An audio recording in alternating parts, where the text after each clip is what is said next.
참 예수님, 오늘은 1월 20 연중 제2주간 월요일입니다. 독서와 복음 말씀 봉독하도록 하겠습니다. 성부와 성자와 성령의 이름으로 아멘. 제1독서입니다. 사무엘기 상권의 말씀입니다. 그 무렵 사무엘이 사울에게 말하였다. 그만두십시오. 간밤에 주님께서 나에게 하신 말씀을 전해드리겠습니다. 그가 사무엘에게 응답하였다. 어서 말씀하십시오. 사무엘이 말하였다. 임금님은 자신을 하찮은 사람으로 여기실지 몰라도 이스라엘 지파의 머리가 아니십니까? 주님께서 임금님에게 기름을 부으시어 이스라엘 위에 임금으로 세우신 것입니다. 주님께서는 임금님을 내보내시면서 이런 분부를 하셨습니다. 가서 저 아말렉 죄인들을 완전히 없애버려라. 그들을 전멸시킬 때까지 그들과 싸워라.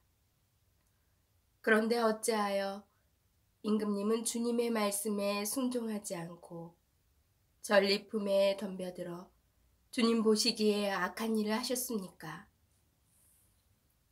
사울이 사무엘에게 대답하였다. 저는 주님의 말씀에 순종하였습니다. 주님께서 저에게 가라고 하신 그 길을 따라 걸으며 아말렉 임금 아각은 사로잡고 그 밖에 아말렉 사람들은 완전히 없애버렸습니다. 다만 군사들이 완전히 없애버려야 했던 전리품 가운데에서 가장 좋은 양과 소만 끌고 왔습니다. 그것은 길갈에서 주 어르신의 하느님께 제물로 바치려는 것이었습니다. 그러자 사무엘이 말하였다. 주님의 말씀을 듣는 것보다 번제물이나 희생제물 바치는 것을 주님께서 더 좋아하실 것 같습니까? 진정 말씀을 듣는 것이 제사 드리는 것보다 낫고 말씀을 명심하는 것이 순양의 굿기름보다 낫습니다. 거역하는 것은 점치는 죄와 같고 고집을 부리는 것은 우상을 섬기는 것과 같습니다. 임금님이 주님의 말씀을 배척하셨기에 주님께서도 임금님을 왕위에서 배척하셨습니다. 주님의 말씀입니다. 하느님 감사합니다. 복음 말씀입니다. 마르코가 전한 거룩한 복음입니다. 그때 요한의 제자들과 바리사이들이 단식하고 있었다. 사람들이 예수님께 와서 요한의 제자들과 바리사이의 제자들은 단식하는데 선생님의 제자들은 어찌하여 단식하지 않습니까? 하고 물었다. 예수님께서 그들에게 이르셨다. 혼인잔치 손님들이 신랑과 함께 있는 동안에 단식할 수야 없지 않으냐. 신랑이 함께 있는 동안에는 단식할 수 없다. 그러나 그들이 신랑을 빼앗길 날이 올 것이다. 그때에는 그들도 단식할 것이다. 아무도 새 천 조각을 헌옷에 대고 깁지 않는다. 그렇게 하면 헌옷에 기워댄 새 헝겊에 그 옷이 당겨 더 심하게 찢어진다.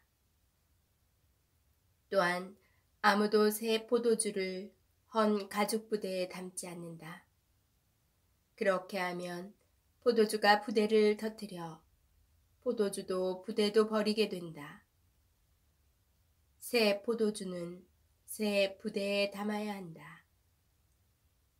주님의 말씀입니다. 그리스도님 찬미합니다. 잠시 묵상하겠습니다. 유다 사회는 단식을 기도, 자성과 더불어 하느님을 만나는 일상의 당연한 도리로 여겼습니다.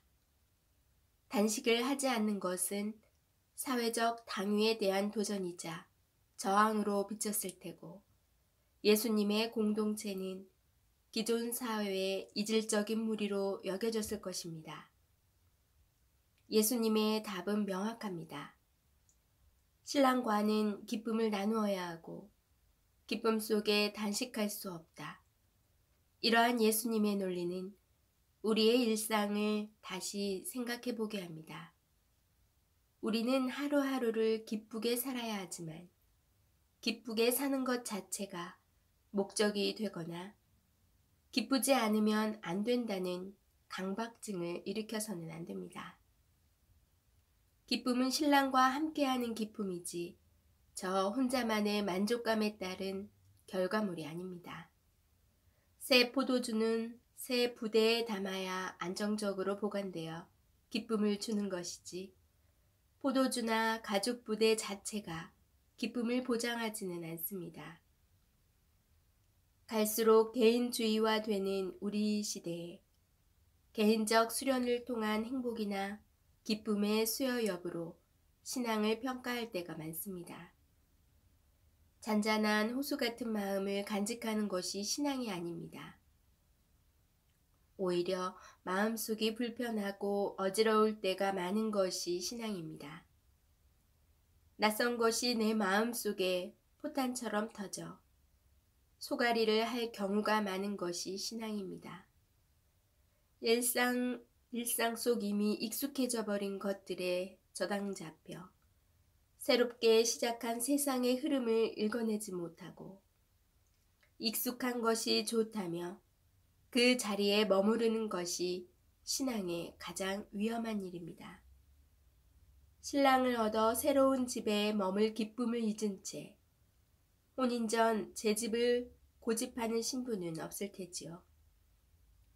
새 술을 새 부대에 담는 것은 개인적 수련이 아닌 사회적 수련을 통하여 공동체의 내일을 함께 만들어가는 것입니다. 서로 함께 머무는 자리는 꽤나 불편할 수 있습니다.